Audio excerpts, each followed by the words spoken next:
सर्वसामान्यांच्या हक्काचा आवाज जागर जनस्थान। सेवानिवृत्त कर्नलची 72,01,920 रुपयाची फसवणूक केल्याप्रकरणी बांधकाम व्यावसायिक नरेश कारडाला गुन्हे शाखा युनिट 1 च्या पथकाने ताब्यात घेतलाय।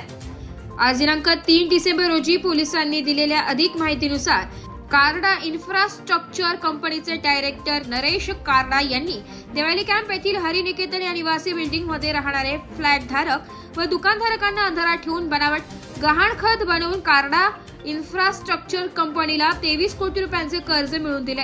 हा प्रकार नरेश कारडाने कॅप्री ग्लोबल कंपनीचे डायरेक्टर यांच्यासोबत संगनमताने केलाय। कारडाने कॅमी ग्लोबलच्या डायरेक्टर यांच्यासोबत मिळून कर्ज देण्याच्या आधी फ्लॅट धारकांना अंधारात ठेवून हरिनिकेतन फेज 2 गहाण ठेवून 23 कोटी रुपयांचा लाभ घेतलाय। नरेश कारडाने फिर्यादी निवृत्त कर्नल विक्रम दिलीप कुमार आदित्य यांच्याकडून चेकद्वारे 72,01,920 रुपये स्वीकारले होते।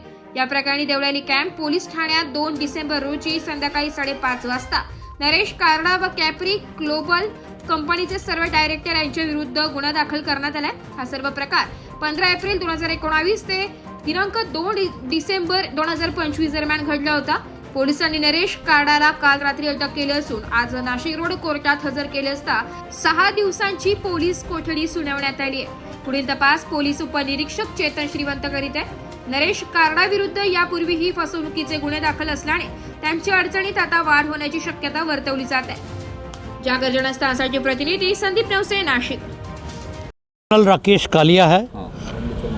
मैंने 36 ईयर आर्मी एविएशन में हेलीकॉप्टर विंग के अंदर सर्विस किया है और 2012 में मैं जब रिटायर हुआ तो मैंने यहाँ पे सेटल होने का फ़ैसला किया।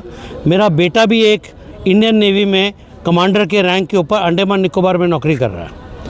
हमने एक हरी नक्षत्रा के अंदर घर को बुक किया था और उसके लिए मैंने 88 लाख रुपये इसको पेमेंट किए हैं, जिसके लिए इसने ना तो घर बना के दिया है, ना ही कोई पैसा वापस कर रहा है, ना ही कोई इंटरेस्ट दे रहा है। मेरे इसके ऊपर 138 का केस चल रहा है, MPAD का केस चल रहा है और NCLT में अलग केस चल रहा है। मेरी यही दरख्वास्त है कि हमारी हार्ड अर्न सेविंग 36 साल जो हमने कमाया, जो बचाया, हमारा provident fund, leave encashment, gratuity, सब कुछ और कम्यूटेशन, ये सब पैसा ये हड़प के बैठा हुआ है और हम सिर्फ अपनी पेंशन से अपना गुजारा कर रहे हैं। कोई इमरजेंसी फंड हमारे पास नहीं बचता। ये सारा पैसा घर के ऊपर एक छत, ये खुद इतने बड़े घर में रह रहा है और हमारे ऊपर एक 2 रूम की छत भी इसको गवारा नहीं है। पिछले 5 साल से ये बेवकूफ़ बना रहा है सबको। Thank you. आपने एक बात बताई बहुत इम्पोर्टेंट, पूरे शहर को, आधे शहर को इसने बेवकूफ़ बनाया। जी हाँ, वो क्या है? हरी नक्षत्रा के अंदर हमारे अलावा बहुत से लोग हैं जिन्होंने इसके केस डाल रखे हैं। बहुत से लोग हैं, क्योंकि वहाँ पे करीब 450 फ्लैट बनने वाले थे। ये बिल्डिंग जो इसने बनाई है वो सारे बेघर होने को घूम रहे हैं। उनकी कभी भी इलेक्ट्रिसिटी कट जाती है, कभी पानी कट जाता है और ये कोई मेंटेनेंस नहीं कर रहा वहाँ पे। वो सब इससे अलग परेशान है। क्या मांग है अभी? क्या इस पे हमारी मांग है कि हमारा पैसा हमको वापस दिलवाया जाए या जो यूनिट हमने बुक किया था वो हमें मिले। Sona Aditya, wife of colonel Vikram Aditya. हमने अपनी पूरी ज़िंदगी भर की कमाई जो सेविंग्स करी थी वो इस घर में लगा दी, ये दिन देखने के लिए। क्या हुआ है? जो मॉर्गेज हुआ जिसके बारे में हमको पता ही नहीं है, मतलब इतना बड़ा धोखा हमारे साथ। हमारी ज़िंदगी भर की कमाई ऐसी। किससे आपने फ्लैट लिया था और क्या अभी फिलहाल आपको? कारडा, नरेश कारडा से लिया था, कारडा इंफ्रास्ट्रक्चर से। पर मतलब हमको पता नहीं था कि कारडा ही वाज द बेस्ट बिल्डर, जिनका हमने देवलाली प्लाज़ा देखा था, घर देखा था एक कि बहुत अच्छा है कंस्ट्रक्शन। वो देखकर हमने ये घर को ख़रीदा। सब कुछ मतलब सब कुछ देने के बाद अभी मॉर्गेज अच्छा नहीं लग रहा है। I hope law will be enforced upon him. है और मैं भी इसी सोसाइटी का एक मेंबर हूँ। जैसे कि अभी कल विक्रम साहब ने आपको बताया कि उन्होंने घर बुक किया था, उसी प्रकार से हमने भी जो है अपनी पेंशन का पैसा लगा के ये घर बुक किया और इसको हमें जो पोजीशन है 2021 में मिल गया। 21 में मिलने के बाद में अभी हम वहाँ रह रहे हैं, प्रॉपर्टी टैक्स पे कर रहे हैं, जितनी भी जो फॉर्मेलिटीज़ पूरी होने के बाद में इलेक्ट्रिसिटी मीटर हमारे नाम पे है, सारी फॉर्मेलिटीज़ पूरी हैं। अभी हमको पता चलता है 26-27 अक्टूबर के करीब कि नोटिस लगा है और नोटिस में कैप्री ग्लोबल ये कह रहा है कि ये घर जो है, क्योंकि नरेश काडा ने जो पेमेंट है उनसे जो कुछ लोन लिया था करीब 23 करोड़ रुपए का, वो पेमेंट नहीं हुआ है सोसाइटी के अगेंस्ट, और ये सोसाइटी मॉर्गेज रखी गई थी, जो कि जो है घर खरीदने के टाइम में हमसे छुपाया गया। और यहाँ ही नहीं, एग्रीमेंट फॉर सेल रजिस्टर्ड है, सेल है हमारे पास में घर की, लेकिन जो बैंकर को फिर हमने कांटेक्ट किया, बोलता नहीं इसकी पोजीशन तो हमारी है, क्योंकि हमने जो ये घर है वो हमने इस नरेश काडा जो मॉर्गेज किया है वो उसने 22 में किया है जो उन्होंने बोला हमें।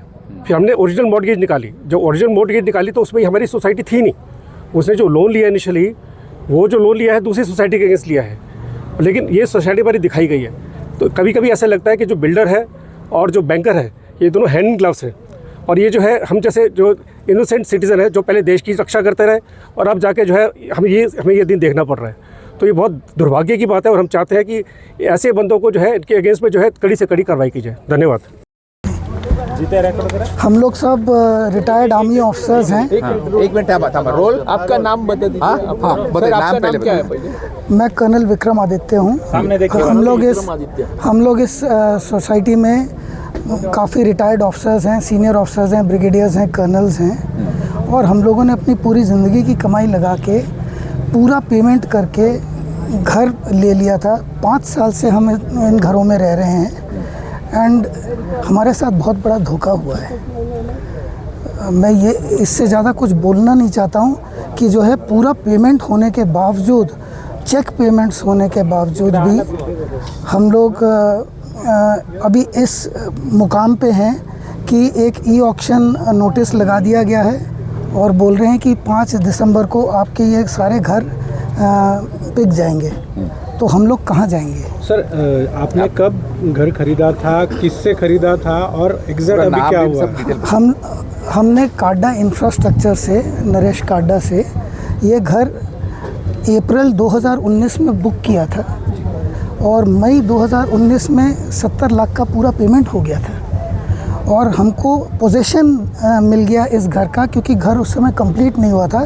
जैसे ही घर तकरीबन कंप्लीट हुआ हमको पोजीशन 11 नवंबर 2020 को मिल गया और तब से हम लोग इस घर में रह रहे हैं। और ऐसा मतलब हुआ है कि अभी हम लोगों के पास बोलने के लिए कुछ नहीं है।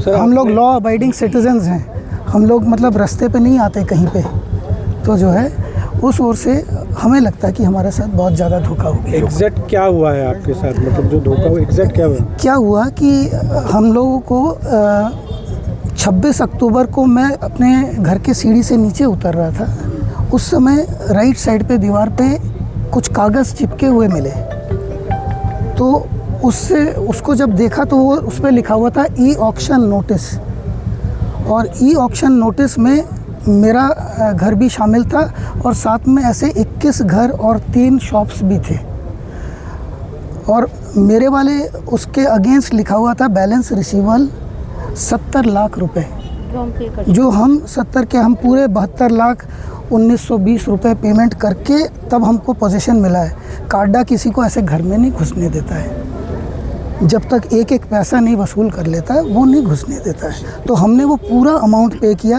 केवल वही नहीं, क्लब हाउस का पूरा पेमेंट किया, पूरा जो एनुअल मेंटेनेंस होता है वो पूरा पेमेंट किया, 3 साल का पेमेंट किया, मंथली जो मेंटेनेंस होता है, सब कुछ पेमेंट, एक एक पेमेंट पूरा करने के बाद जो है हमको उस घर की चाबी दी गई। आपको किसकी कौन से नोटिस है? हम 2-3 जणांचे बैठ घ्यायचे, एकाच बैठ घेऊन टाकशील तर नंतर आपल्याला हे नाही मिळणार। हूँ 36 साल मैंने देश की सेवा की है, मैं भी सेवानिवृत्त हूँ। हरि निकेतन फेज़ 2 में मेरा भी घर है। ये घर मैंने सारा पेमेंट करने के बाद रजिस्ट्रार ऑफिस में रजिस्टर किया है, और जहाँ पर मुझे एग्रीमेंट फॉर सेल मेरे पास है पूरा पैसा मैंने दे दिया है, पोजीशन लेटर हमारे पास है, हमने पूरी प्रॉपर्टी टैक्स भरी है, इलेक्ट्रिसिटी बिल हमारे नाम से है, हम वहाँ रह रहे हैं। इसके बावजूद हमें अक्टूबर में पता चला कि हमारा फ्लैट ई ऑक्शन किया जा रहा है, ये कोई लोन के संदर्भ में। इससे पहले हमें इसकी चीज़ की कोई जानकारी नहीं थी। तो हमें ये लगता है कि देश की सेवा करने के बाद जब कोई रिटायर होता है वो सोचता है कि सुकून से अपनी ज़िंदगी बिताएं, लेकिन ये हादसा हमारे साथ हुआ है। हम उम्मीद करते हैं कि जो लॉ इन्फोर्समेंट वाले हैं एजेंसी, वो इसका ख्याल रखेंगे और हमें जस्टिस ज़रूर देंगे। धन्यवाद।